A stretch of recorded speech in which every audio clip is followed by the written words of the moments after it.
originally got his PhD from Stony Brook and is now visiting us from Harvard. His current research focuses on star and planet formation, and he was a big contributor to the GMT GMAC science case. So we're glad you can visit, and we look forward to hearing more about your research. Thank you. Yeah, I wasn't exactly sure the context I'd be coming in from. Just a little background, I work as part of the Chandra X-ray Observatory Science Operations team, which has gotten me involved in a little bit of everything. I'm originally from Cleveland, so coming here and seeing the 80 degrees is nice. The reason I mention that is my father told me that when I give a talk or when I'm talking to people, I should try to find some common context. And I live in Boston now. It's snowing, I think, or snowing yesterday. And there's a lot of differences between the Midwest and the East Coast and down here. And I was trying to think how I could get some common ground in what I'm going to be talking about. And I thought maybe football. So I want you to think of the next 4 or 5 slides as kind of the pre-game, the tailgating party. And I saw some people brought lunch, and hopefully nobody brought a beer. Bratwurst, though, would be good.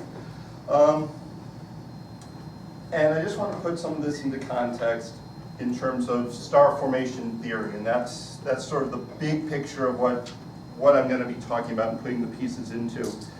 And this picture is roughly unchanged, although it looks a little prettier, since about 1984. Where the idea was you would start with a cold glob of gas, not quite sure how it got there, that would start to collapse in on itself. Not sure why it started to do that. And eventually you'd have some sort of core in the middle of it where the material that was closest to the middle began to heat through Kelvin-Helmholtz contraction. And you would have a warm core, where warm in this case, or heated, might be a few hundred degrees Kelvin. And this stage, called class 0 and then class 1, depending on the amount of material there, would last a few thousand to 10,000 years. And this is just sort of circular infall. Eventually you'd see some disks developing, and we call that class 0, and eventually class 1. And then as this outer envelope goes away, and there's some breakout of, there's a disk and some outflow through the poles. This is a circumstellar disk, and this is maybe 90% of the final mass. We call that class 2, or a classical T-Tauri star. Eventually, most of the mass is accreted, most of the disk goes away. You can't see it in the infrared anymore, and you're left with essentially a naked baby star. And we call that class 3, also called either a weak T-Tauri star or a naked T-Tauri star. And this is the stage at which we think planets are being accumulated and built up. And eventually you end up with a mature planetary system. So the image we have of a disk from the models is basically something like this. You have a star. The star is connected via magnetic fields to the inner disk, which is probably pure gas because it's very hot here. You can't sustain solids. As these magnetic field lines break and restore, you generate lots of X-rays. That's one way I got into this story. And then you have the inner edge of the disk, which could be about 1500 Kelvin. That shows up at about K-band. And then you go through the 4 micron, 5 micron, 6 micron, 10 micron out here. Very large emitting area out here, out at up to sort of submicron and millimeter wavelengths. So when you are looking from a telescope, the J band, the H band, and the K band sort of peak at the photosphere of a K star. So J and H especially are sensitive to here. The K band then is also seeing some of the accretion signature, some of the envelope signature, and some of the big disk. So you see all of that at K, and at the IRAC, the first 2 channels, channel 1 and channel 2, the IRAC bands continued out to about 24 microns, which is somewhere around here. And as you go out to those wavelengths, you're seeing less of the star and more of the disk and more of the envelope. Now the work I'm going to be talking about for the most part is going to concentrate here at the JH and K bands and the IRAC channels 1 and channel 2. I want to focus initially on just what you learned from the JH and K bands, and these are observers diagrams that go back about 20 years. And this line here represents where all the stars in the main sequence would fall without reddening. And in this color diagram, J, H, and HK, the reddening vectors run off in this direction, and they're roughly parallel with this, or perpendicular to the bulk of the main sequence, which means that the main sequence stars will all be fitting just in this very narrow space. And what was discovered early on was that classical T-Tauri stars live out here. So there's something in the prescription of the classical T-Tauri star with that disk and with that reheating, which doesn't look like reddening. It's a very distinct color difference. It doesn't redden, it also moves a little bit off in this direction. And when you look at, when you then de-redden all these stars, they come down to a line like this, which we call the classical T-Tauri star Locus, and it's a fairly narrow width that the classical T-Tauri stars live in, and then class 1 objects can live sort of way out here. But it's actually a very small phase space in this color magnitude diagram that all stars, whether or not they're forming, come down to.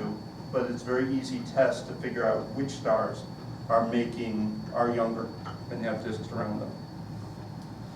Okay, so the key questions I want to talk about are, well, the key questions really in star formation that I want to try to address are, how true is this sort of picture that I just gave you? Is this really the sequence?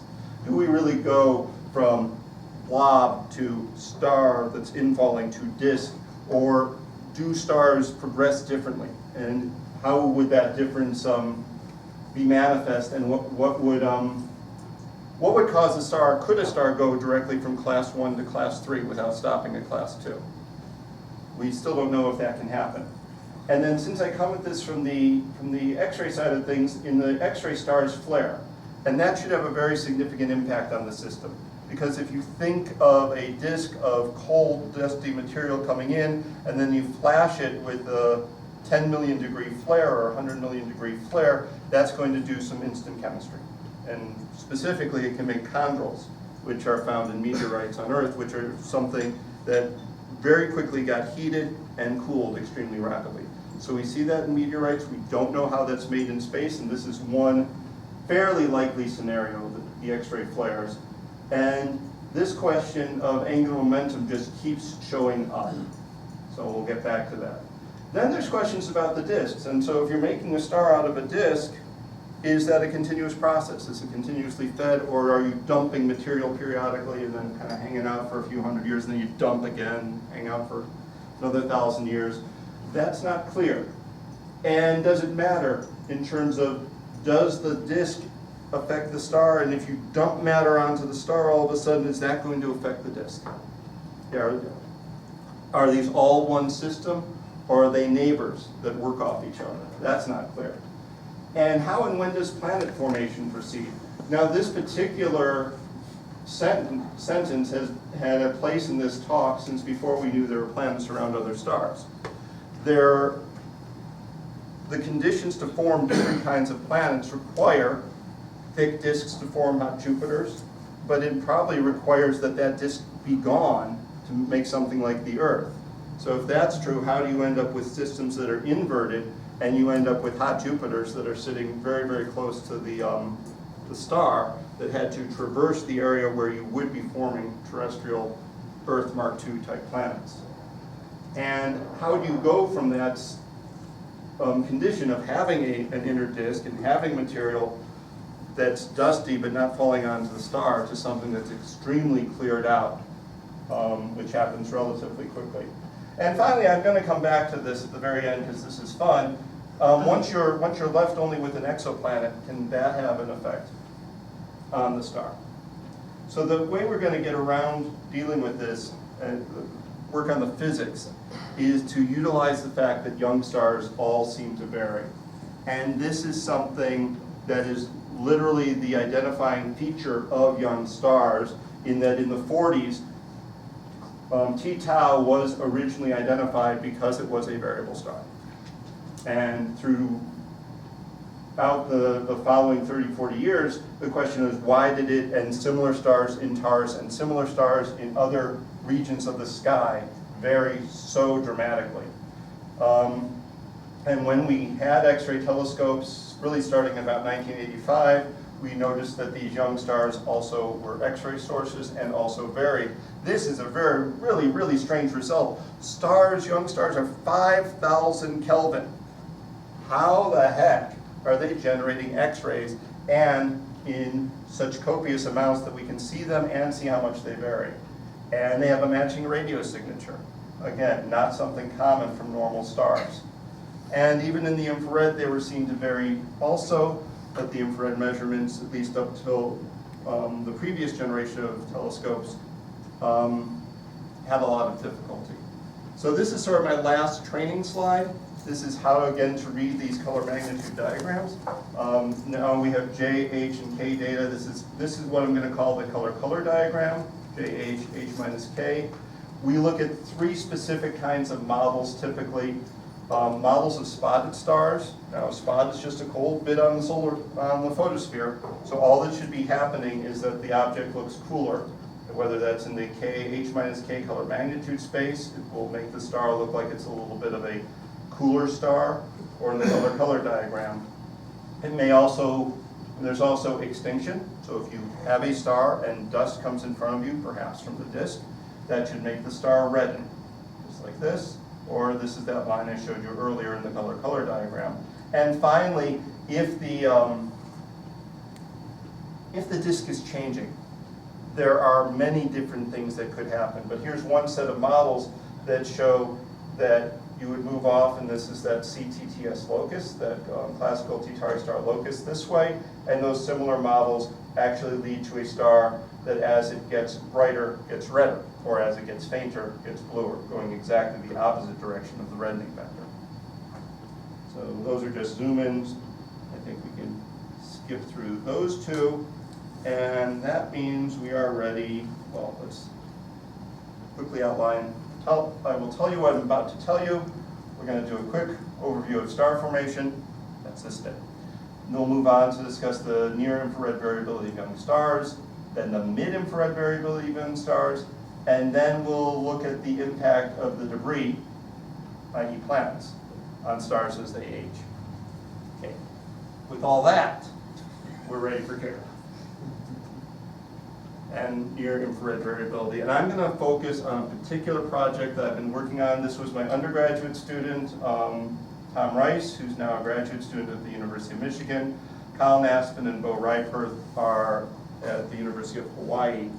And we used the UCUR telescope, which is the United Kingdom Infrared Telescope, with a wide field of very interesting infrared camera.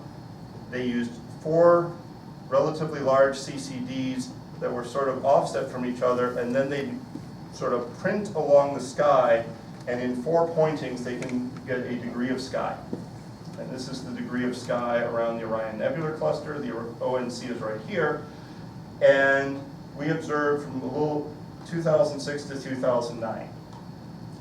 And what I'm identifying here are all the variable stars in the field. All the really highly variable stars in the field. And you might notice it's not exactly randomly distributed.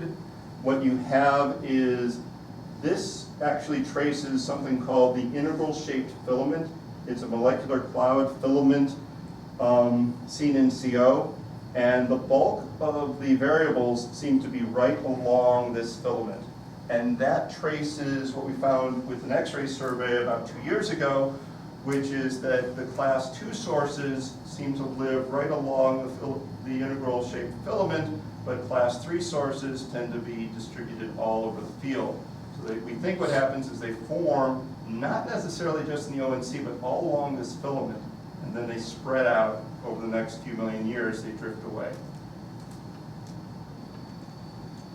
And this is what we see when we look at these data. And that is, a lot of sources are very periodic. This varies by about 15% overall. And just, this is a clock. This is 2-3 years of data. But they just all come back on each other. There's lots and lots like this. there's a not insignificant subset that looks quite periodic, but the clock doesn't work quite as well. There's, when it gets low, it can get randomly low, and the peak to peak here is, or peak to trough here is about 0.6 magnitudes. These are really fascinating, guys. These have periods over a few weeks, and they burst, and this burst is magnitude and a half. This one does exactly the opposite. This is a period of a few days, but we have some that are up to a couple of weeks, but they're fairly simple. They eclipse. And when they eclipse, you can go down by about half a magnitude. And then there's various classes of things that we say we can almost classify. I love the term quasi-periodic because it means we don't really know. And then dipper just means it seems to go down more than it comes up. And bursters is it goes up more than it comes down. That's about the best we could do. For those of you who like punchlines, let's get there first.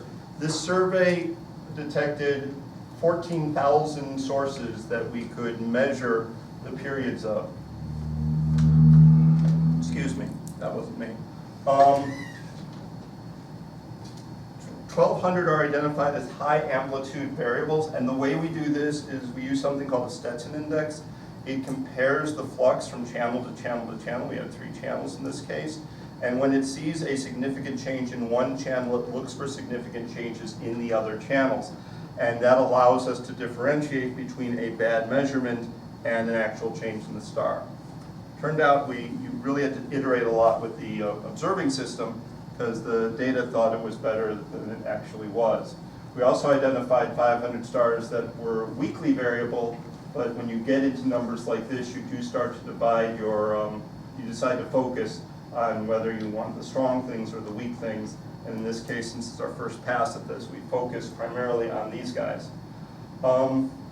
We weren't specifically looking at variability rates. We just wanted to identify what were the highly variable objects. But of those highly variable objects, just under half were periodic. The good news was almost all of them had been seen in the infrared out to 8 microns before in a survey that was happening in parallel with what we were doing by Tom McGath. So we were able to identify very quickly that of the periodic sources, well, I'll put it this way, of the stars without a disk, 55% of those were periodic, and those looked like clocks. And as you got to the class 2 objects, a much smaller fraction were periodic, and those were much more sloppy. And when you got to the class 1, we were actually stunned to find that anything with a big envelope would be periodic on the time scales that we were talking about. So I want to move over to just a couple of the interesting kinds of objects. I've got a lot of ground I'm going to try to cover today. And I'll divide those quickly into dippers and bursters. And you can kind of see what a burster is. It's pretty clear that the thing goes boom, boom, boom, boom, boom, boom, boom, boom, boom. And it's a little harder to understand what's going on with these guys. They just kind of look like a big gamish, and you would think that your observations stink, except that the difference between the peak and the trough here is half a magnitude here. That's a third of a magnitude. These are huge differences. That's almost a full magnitude. And these bursts are quite impressive too. This is again about a quarter of a magnitude and a half a magnitude burst. So what we did was we said, okay, I can identify a burster because I think I know that it has a mean level here, and if I take the median level and I look for the deviations off the median, they're usually high. If I do the same thing over here, I identify the median level, turns out it's sort of up here, and the deviations off the median are low. We're going to call those dippers. And then we looked to see if any of them were periodic. And starting with the dippers, this is what periodic dippers look like. We have about 50 of these guys, maybe 60. Common traits are they are kind of noisy, especially at the bottom. They're a little fuzzier at the bottom than they are at the top. The periods are just about a week. Now that's a really interesting time scale because a week is about, if you think about a Keplerian orbit of a thing that's at 1500 Kelvin, that thing would be 5, 8, 10 stellar radii away. Well, the amount of time that thing's going to take to go around the star is something between 5, 6, 7, 8, 10 days.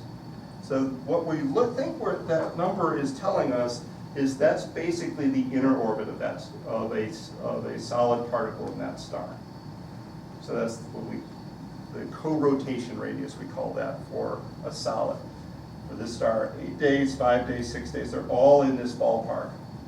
When you look at them in this two-color diagram, these things then all seem to trace back and forth along this CTTS locus, some a little, some a lot, but they all are running parallel. The interesting thing about that is if you took the model literally, it says that to go from here to there means you're changing your accretion rate by a factor of 30, all other things being equal, and you're changing your accretion rate by a factor of 30 over the course of 5 days. On the other hand, when you look at this in the color magnitude diagram, what we see is generally reddening. And in this case, the reddening is very sudden. You go from here, and then you drop out, and then you come right back up, boom. So this event here is clearly, or at least seems to be, a reddening event. And then there's something else going the other direction over here. The bursters look very different. All the bursters, and there's about 20 of these, show this kind of phenomenology. The period here is 18 days, that one's over a month, that one's 3 months, month and a half, that one's half a year. This is not a period of an inner orbit. This is a period of something in orbit, okay? This is basically at a distance of half an AU. Something is inducing this event, and that the driving object has to be orbiting at about half an AU. Doesn't have to be a star, doesn't have to be a planet, but it does have to be a point condensation. One other thing you see with these bursters, they tend to be more absorbed. In these two cases, we don't even have J-band observations. And when you see the change, it's a bluing change, not a reddening change. But when you look at it in the two-color diagram, you no longer see these beautiful tracks that are going back and forth along the model CTTS locus. So it doesn't look like there's much real change going on in terms of the accretion rate, but the object is getting much, much bluer as it reddens, or much, much redder as it brightens. So what could cause that other than the early models, which were just dumping a lot of material? And there are almost an infinite number of explanations. The problem you run into is there are 1,200 objects here. And literally there are 1,200 individual objects, and in the net, they all are different. So looking at this room of people and trying to classify, I can classify you guys by the color of your shirts, or by who's wearing a jacket and who's not, who decided it was shorts weather, who didn't, and it's going to make a difference in how we view these things. And first of all, let's think about the reddening sources. I think the reddening is the easiest to understand. We have a concept that dust causes reddening. And so if this tip of the disk intercepts our line of sight, we're going to see more reddening. If it comes down, we'll see less reddening. If there's a flare from the star here, maybe it will heat this bit. And if it heats that bit up, the scale height will expand, and now I have more reddening because of some flaring event. That's a geometric issue. Now it goes away, I have a little less reddening, and maybe that happens cyclically. That only works, though, if I'm viewing sort of from a funny angle. If I'm viewing from straight on, I'm going to get a very different effect for the same thing. Now my flare goes off, I see that wall go up, so I have my bluest emission has increased, but that wall is now, from this point of view, going to intercept more light from the star that was hitting the disk. And specifically, it's going to intercept the light that I was seeing at the adjacent wavelengths. Yeah, in this case, IRAC1 and IRAC2, and shadow that material. So this is another way to generate that kind of a bluing signature. We've been going back and forth with the team. There have been, you could have scattered light, where you have a burst happen from the star. The burst calms down, but the light eventually, the light's going to take, in this case, 17 hours or 20 hours to hit the disk out here. That's not the time scale we see the changes on, though. We see the time scale of days, weeks, and months. But that's certainly something we've worked through. And I guess another option was if there's a binary star, you don't resolve the binary, so the secondary can be doing some really obscure things that make you think it's happening over here. The takeaway, the one takeaway from this part of the talk I really want you to think about is that stars, young stars, do not exist at one point on the HR diagram or a color magnitude diagram. This is 30 stars. This is data taken over 2 months. This is SIG-OB7. This paper we did a couple years ago.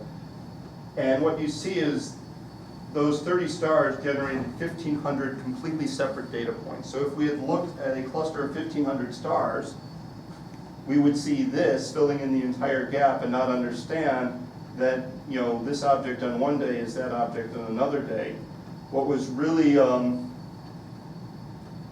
concerning to us is there are stars over here that live in the part of the diagram that I said is mostly identified as pure photospheres.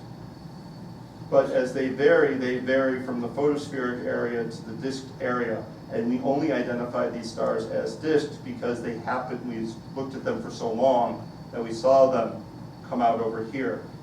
The disk did not appear on these stars as we looked. It's just as the star varied, it went from a regime that we identified as having a disk to a regime that we identified as not having a disk. And I want you to notice this particular star varies back and forth in 9 days. And it varies, at least if we trust this, this is the reason for variability, by 5 AV of extinction. This is just another quick sample. These are all in Orion. This is about the right ratio. Notice that the trends are very linear. This is 800, there's 100 data points, but it's over 800 days. And all are very easily fit by lines reasonably well. There's some scatter off of it. The things that are redder, that are reddening, so coming down towards me, tend to have larger Stetson indices, meaning that the changes that are observed are more coherent, and the things that blue generally show less coherent changes. And there are less of them, but not by a lot. The ratio comes out to be about 2 to 1. What you don't see, so these are the reddening things. This is what the reddening vector would nominally look like for ISM reddening. We actually find that a lot of this is a bit steeper. So it looks like it's been reprocessed a little bit. This is basically, if this is R3.1, this is about R5. But fully a third of the sources in the KH minus K diagram over here show bluing, not reddening. We see a similar thing in JH minus J, but less, and that's probably because as you get to the H band, you're now seeing dust that can't be, or is ablated by the higher temperatures. Just a couple of quick global things. We did have 1,200 sources. We do find that the periodicity from the disk stars and the non-disk stars look a little bit different. Namely, stars without disks seem to have more rapid rotation periods. The median is what's indicated here for the class 2s.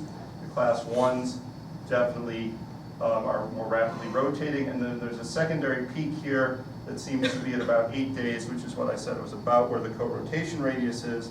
But there's certainly a lot of stars that show periods that are not co-rotation, but are something in between. What we think is happening with this peak here is when you lose the disk, which is what's happened with all these blue stars, they have no disk. Now the material in the star is free to settle towards the middle without any association with the disk, and sort of like the figure skater, you get a quick spin up. And you basically have free conservation of angular momentum here, and here things are regulated by a magnetic connection to the disk. And also, not terribly surprisingly, the younger stars, the less evolved stars, show more activity, or more changes. The sort of median change at K-band seen for these are class 1 sources is up to 80%. The class 2 sources peak at around 20%, but have a very long tail exceeding 1 magnitude. And the pure disks are kind of boring. They hang out there with changes of 10 to 20% peak to trough. Okay. Well, you watch the marching band. Have some water. All right, we're ready for the second half. So now I'm going to move a little bit to the red. So what I've been talking about so far is J, H, and K. J band pretty much is unobscured by the disk you're seeing the star. K-band is the leading edge of the disk in general, not always visible that way. H-band can sometimes get caught up in the star, sometimes get caught up in the disk. So you're really sensitive to the exact configuration of what's going on. When you move into the mid-infrared, if there's a disk, you see it at 3.6 and 4.5 microns. It dominates. The star's going to be there. You'll see the star if there's no disk, but the main player is going to be the disk, because we're talking temperatures now, peak temperatures of around 1,000 degrees. So YSO bar, Young Stellar Object Variability Program. This was exploration science with Spitzer. It's about 550 hours. It was a wide area survey of a bunch of star-forming clusters, including the Orion Nebula cluster, the entire region I showed basically, plus some smaller star-forming regions. There's also a second follow-up project called YSO bar 2, also called CSI, Coordinated Synoptic something, 2264 for people who watch way too much television. The advantage there was also Corot and MOST monitoring of 2264. That has a couple papers out. I'm not going to talk about that. I'm going to say that these stars, YSO bar was supposed to be the Young Stellar Object Variability Program, but somebody said, I thought it was just a question. Why so variable? And I don't know about that, but I can certainly say so variable. This is the little subsample I've been working on, 138 objects selected to be primarily class 1 and class 2, and with some X-ray supporting data class 3.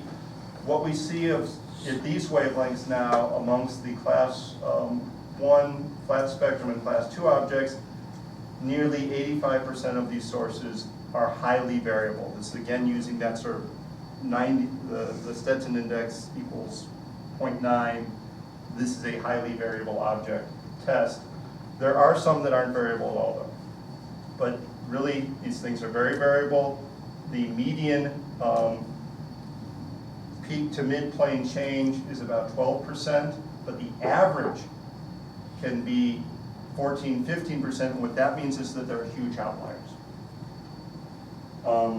So in the case of the class 3 objects, the average and the medians are the same, meaning that there are no outliers, everything's nice and well behaved. As you go into these class 2 objects, there are things that don't behave very well.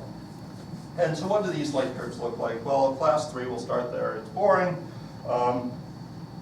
You don't need a computer to figure out that this object's periodic. And you don't even need the computer to fold. I think I did this one by eye the first time for fun. What I'm doing here is I've color-coded the observations by date, and then you fold them over each other, and so the blue spot and the red spot are separated by about 40 days here, and they fall pretty much right on top of each other. The width here is effectively the observational error, it's about 2%. This is a fitted line. It's parallel to the reddening vector, but it's also consistent with a vertical line straight up and down, both of which would be what we expect for spotted stars. Now, the interesting stuff happens when you get to the class 2 object. Again, I didn't need a computer to tell me that the period goes from about here to about here, but when you fold the data on top of itself, it's really messy. I also don't need a computer to tell me that this peak here and this peak here are different somehow. Something changed from here to here. And so when you look at the reddening vector, this change here of about 30–40% is pure reddening. You're going from here to there. If you look at these blue dots, they're sort of scattered all up and down this line. There's a change, this is AK, so it's an AV change of about 5 magnitudes over the course of, I don't know, 4.5 days. But something else is going on. And what you'll notice is that you look at these blue points, they're all over here, the red points are all over here. Very hard to see what's causing this width, but something very real is going on. And if we go to the next one, I think we'll get a little bit of a hint. Actually, maybe the hint was here. Well, you sort of see things all scattered around. So we go to the next one. And this one's kind of funny because, again, you see the period, and the period, again, is pure reddening. But whatever is going on is getting bigger and bigger and bigger. And when you do the phase fold, we choose to tie things up here. But it's Again, very unclear what's going on, but now this star is changing again by a little more now than 0.5 AK. This one's actually a big clue. Again, it's a class 2 object. It looks to be non-periodic, but if you sort of look at the traces of what's going on here, what goes on here, and what goes on here, this trace follows the reddening vector, these sort of blue dots from here to here. This trace follows the reddening vector, these yellow dots here to here. This red grouping, sort of here to here, doesn't quite do as well, but then each group moves. So there's two different effects going on. It looks like we have something that's kind of periodic at about an 8-9 day time scale, or at least goes back and forth, and then there's a second effect superposed, just kind of like this envelope opening thing, but it's happening continuously.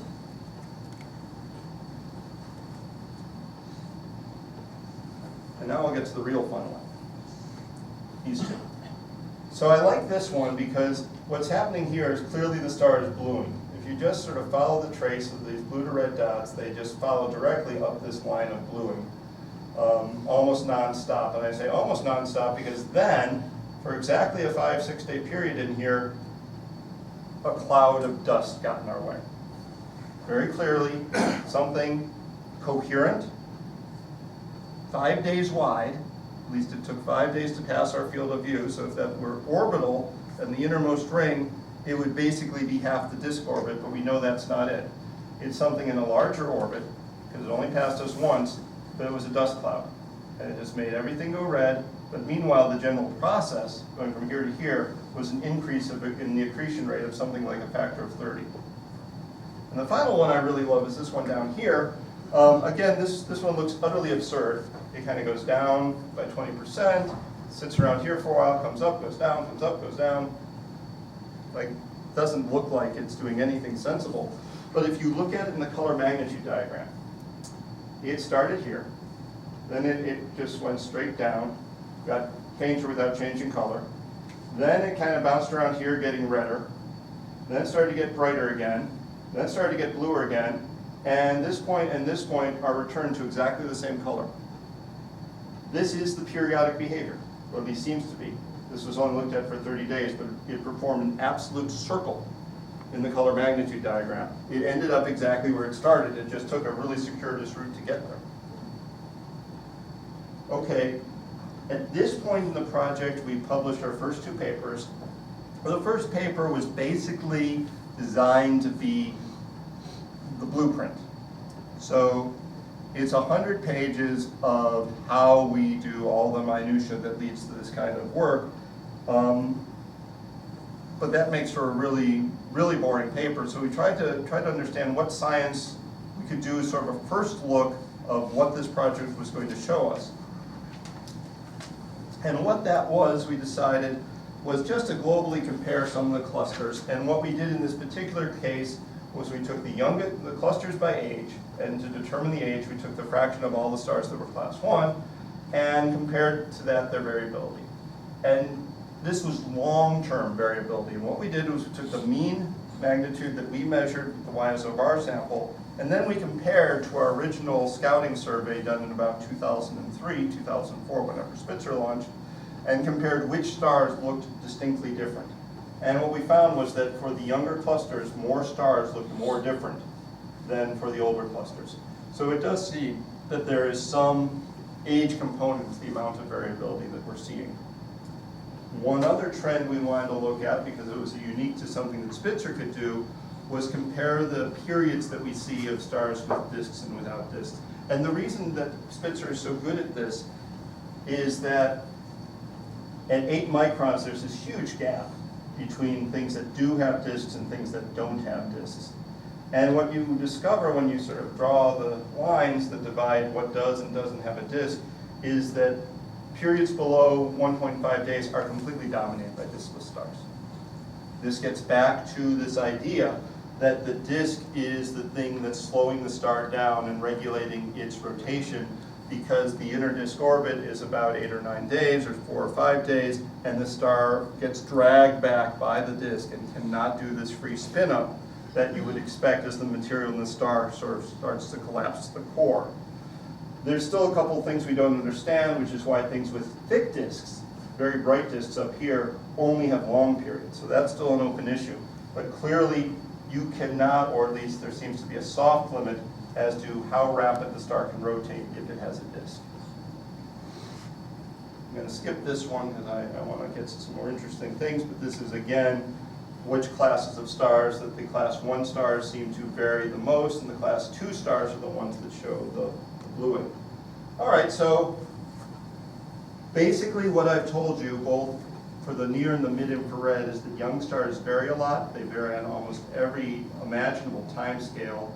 And there's a lot of similarities between how the near-infrared and the mid-infrared variability present, but that at the mid-infrared wavelengths you have a lot more clarity, or the near-infrared wavelengths you have a lot more clarity into the periods, and that the changes you see in the near-infrared are bigger. All right, we're running out of time here. Time to catch your breath again. Who is that guy?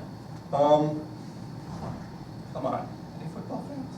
Cleveland Browns. We'll get to that. You do realize this year we have won 73-3 and lost 57-0. Yes, I So do. we're highly variable. I was getting to that point. You never know the reason. It could be a minor, an apparently minor change, lead to a rather drastic change in the system. And I'm actually going to talk about that now. Something that seems fairly minor, that can be fairly drastic. It doesn't seem related when we start. Most of you have heard of exoplanets and hot Jupiters. For those of you who don't, this is just a quick summary of the state of things about a year ago. Distribution of known exoplanets, their distances from their host stars and their masses. We call these things up here hot Jupiters because they are hot and over Jupiter mass, hot because they're close. And these are the things that we think might interact with their host stars the most severely. They have numbers like 2. Now, what do I mean when I'm talking about a star-planet interaction? Well, I can be talking about a couple of things. Tidally, I think we all have an image that tidal interaction does occur. You sort of were told the first time anyone discovered 51 Peg that it was tidally locked. And that meant that 51 Peg B had one face staring at 51 Peg, much the way our moon has one face staring at the Earth. But we know that the moon also raises tides on the Earth, right? We have, well, you might not know it here, but where I live, you can see the ocean moving in and out, and that's because of tides not raised on the Earth itself, but that ocean that sits on the Earth can get dragged around by the moon. And just the same way, there's an ocean on a lot of stars we call the convective zone. That's material that sits above the radiative core that can be pulled around if the planet is massive enough. On the other hand, a lot of these planets, also Jupiter, has a massive magnetic field. And stars have pretty strong magnetic fields, so there's a direction here that you can have magnetic information being moved back and forth between the star and the exoplanet. All right, wonderful. Why do we care? Well, this came to me because the modelers who are certain that they know exactly how to do this kind of thing would estimate the bolometric luminosity that they would expect from their exoplanet, and they got the answer wrong. And they know that's not because their models have a problem. It's because they're missing some input physics. And they're hoping that X-rays could solve the problem. And we said, fine, we'll go and look at that for you. But remember, X-rays will also cause chemistry. X-rays and UV will cause atmospheric expansion. And if you're looking for life around in these exoplanets, say around an M star, which is where all the studies are taking place, then you've got to worry about the fact that coronal radiation will photoevaporate the upper atmospheres and will start zapping things that are trying to live on the surface. So we might be able to help you with your problem, but we might kill everything that lives there in the process. The thing that kind of interested me was that exoplanets also could have effects on their host stars. Those effects of tidal effects and magnetic effects all go as r cubed. So as you move Jupiter in from a distance of 5 AU to 0.05 AU, that factor of 100 shoots your way up. So I've spent the first part of this talk discussing 1,500 stars. We're down to one. It's the last one I'm going to talk about. I'll mention a couple other names, but it's all in context of this guy. 189733, one of the first exoplanets discovered. It happens to be a binary system. It's a hot Jupiter. These are the sort of numbers that you typically see. It's an active K1, 19 parsecs. This is the X-ray image we took with Chandra. This is HD 189733A. This is not the planet. This is capital B. The nomenclature is amazingly complicated. So that's the secondary star, and that was a factor of 102 faint compared to its primary. Its primary was assumed to be about 600 million years old based on its X-ray luminosity and other activity indicators. And why that's a problem, I'll get back to angular momentum again. The X-ray luminosity of a star is basically steady for the first sort of 10 million years of its life. That's as the star is sort of getting itself settled. The convective zone is getting set up. These turbulent eddies give rise to a dynamo, and that dynamo starts up a pretty strong X-ray field. And then things settle down, and angular momentum simply, the X-ray magnetic field lines open up to space, and they just carry material off to space as the solar wind, and that carries angular momentum with it. And this decay has been known, the first reference here is 87, but this was really worked out by Skumanich in 1972 as spin down. And that's what it looks like in the X-ray. The problem is, this is HD 189733A, and this is HD 189733B.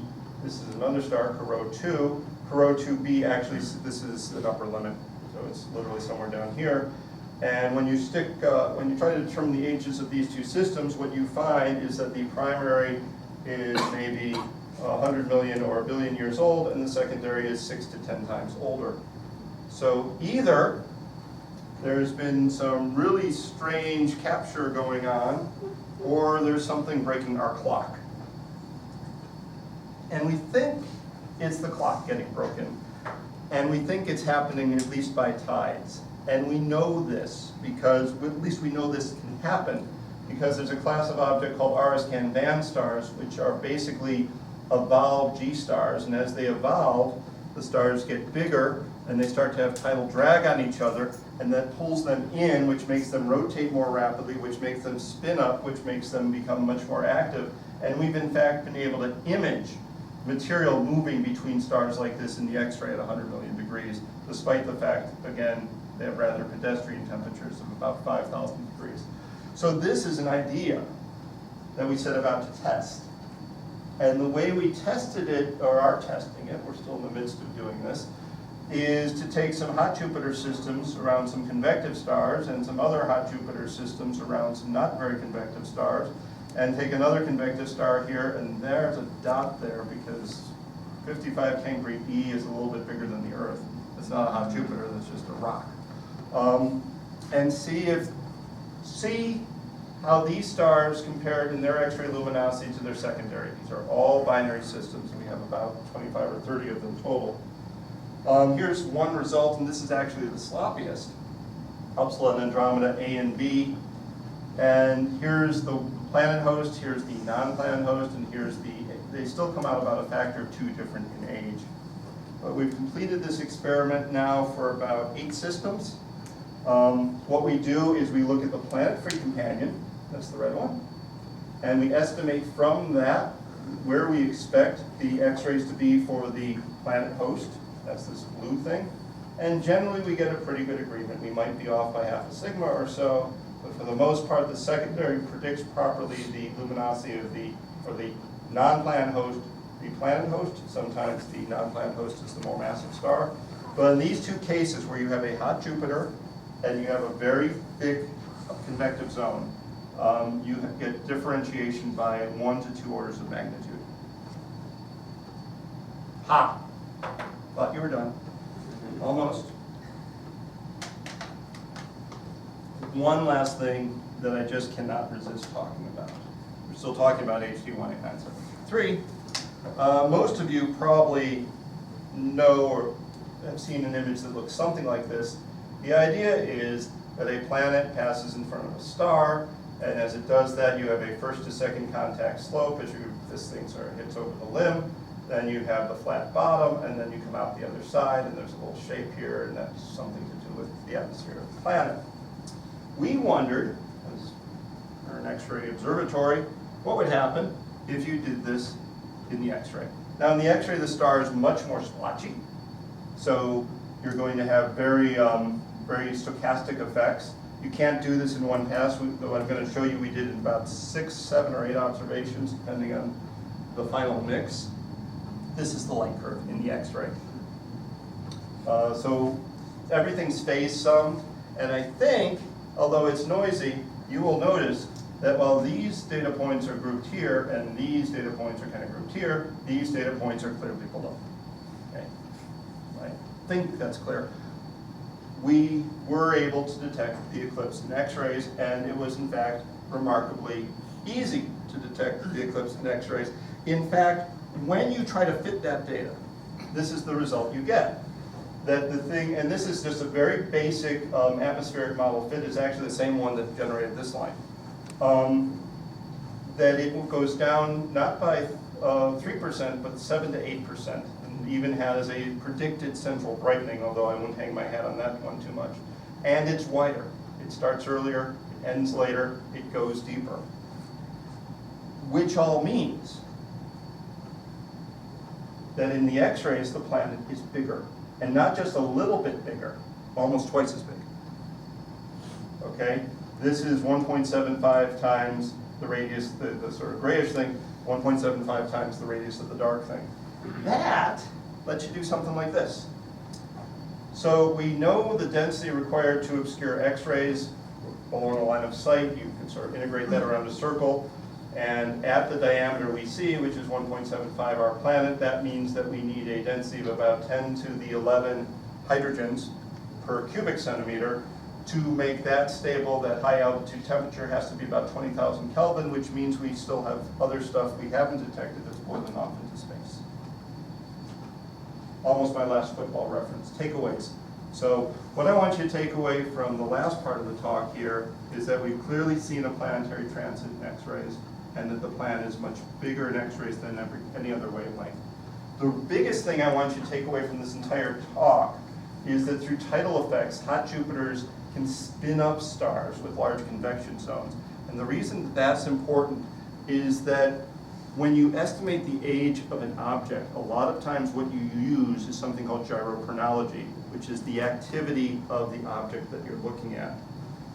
But what's not terribly well considered is that that activity, which is dominated by the star itself, can be affected by outside forces.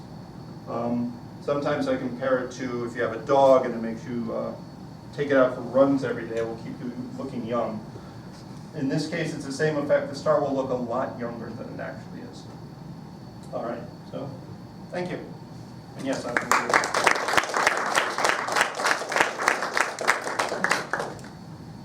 All right. So the variability that I do extragalactic. So Okay. forgive me. Yeah, no, I was trying to hope that I could get everyone to keep up with it. So in terms of variability, is there any dependence on the magnitude or luminosity of the objects? Okay, so the bulk of the objects you tend to look at are K-stars. Now there is a wide range there. We have objects sort of as bright as 9th magnitude and as faint as 16th. And the answer is no. We did a study where we sliced up the groups from 15th to 16th magnitude, 15th to 16th, 14th to 15th, and looked at the variabilities in those different magnitude Because units. these are all the same distance. So I have a fixed cluster. The beauty of working on clusters of stars is that they're all the same distance, and you can, once you know your reddening, and you know your reddening as you're working the infrared, you can basically peel back that part of the onion. But yeah, we literally did the bin by bin, and the variability did not change. Modulo, about 5 or 10% less variability in the faintest bins, but we think that had to do with the fact that contaminants start sneaking in there. Because background AGN, turns out, star-forming clusters, star-forming galaxies especially look like star-forming stars. And the only way to really ascertain the difference is to use a magnitude cutoff. As we start going into those stinker magnitudes, we start getting contaminated by starburst I feel like galaxies. it's neutral, Other questions? You found these stars by X-rays, by variability, but then it's not surprising all the stars are variable. Are there any stars that aren't variable? Well, so no, variability is an outcome. We found the stars by color. Okay, so what you do to make those the initial sample was taken from that, and I made a quick reference to the initial survey that we did. The initial survey, we looked at the colors in 7 magnitudes of all the objects, J, H, K, IRAC 1, 2, 3, 4. So that's 1 micron to 8 micron. And in color space, you could identify locations of AGN, you identified locations of starburst galaxies, you identified locations of class 1 objects, class 2 objects, and everything else, not the class 3 objects. So that's where the identification of these things as being class 1 and class 2 came from. It literally comes from the spectral energy distribution of the one-time observation. Then the X-rays come by, and the X-rays select out young stars independent of their infrared characteristics.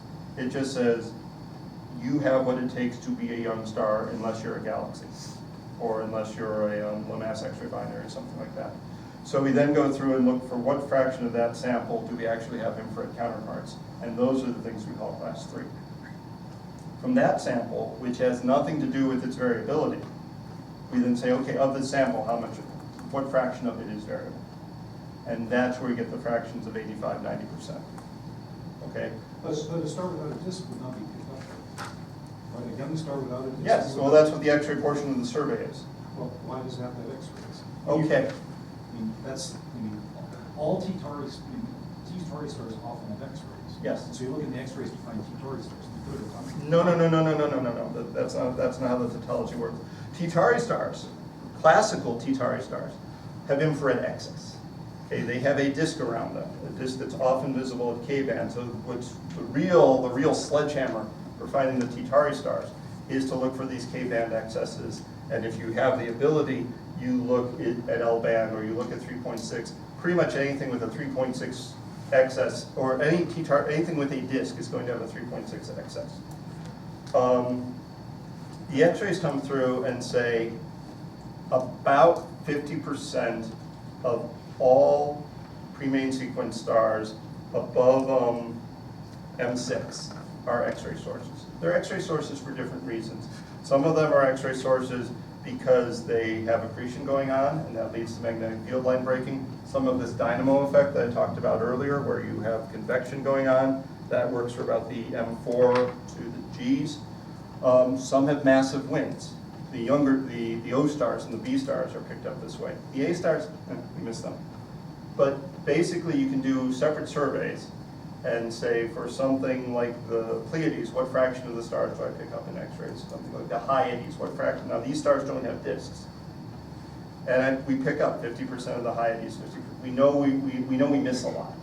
The stars aren't always X-ray bright. But the sample that you get that way is completely independent, well, relatively independent of the infrared disk excess, and relatively less independent of mass. We do end up with a mass cutoff. A magnitude cutoff is really what it is at around 12 or 13. The X-rays simply don't see things that are fainter than that because the X-rays scale with the surface area of the star. So if the star's faint, well, we literally are doing science with something with a collecting area like this for the X-rays, and we don't see it. So there is a bias. The bias is for the class 3 sources, the bias is the mass. You don't get the really faint class 3 sources. and we don't really understand the 50% of the sources that are X-ray faint in general. So that is a bias. One thing I should say here is that there was a fair fraction of class 3 sources that were not picked up by the Stetson Index test directly, but were picked up instead because they were perfectly periodic, and a periodigram nailed them. So that is something we have to be a little bit careful of. That gets down to these lower amplitude variables that we know are there, but we really haven't dug into yet. You want to find more of these X-ray transits? What's your strategy for selecting samples, et cetera? Our strategy is tests. Okay. Okay. Well, it's not exactly. I was only slightly facetious. You need a pretty specific kind of object. You need an object that's X-ray bright and close. Well, it has to be close to be X-ray bright. So think of these transiting systems. It turns out there's only about 7 or 8 hot Jupiters within 50 AU. That's your first limit, and then you need one that's specifically bright enough, because something like Corot 2 that I pointed to is 300 parsecs away. So we can do the experiment where we compare its X-ray luminosity of the two sources, but we can't get the signal noise to do something like this, where you can build up samples. It has to be Jupiter also signal noise. Well, you need something like a hot Jupiter to do that transit. Now, we're redoing HD 189733 right now. I think they're doing 20 transits, so those error bars will go down. TESS is literally designed to find more sources like this. It's exactly what TESS is to do. It's an all-sky survey to find basically all the hot Jupiters is what's going to be really sensitive to within 50 parsecs. And then we will be able to really know which of our bright X-ray sources, because we know which are the bright X-ray sources. We don't know which ones are the hot Jupiter hosts. Any other questions?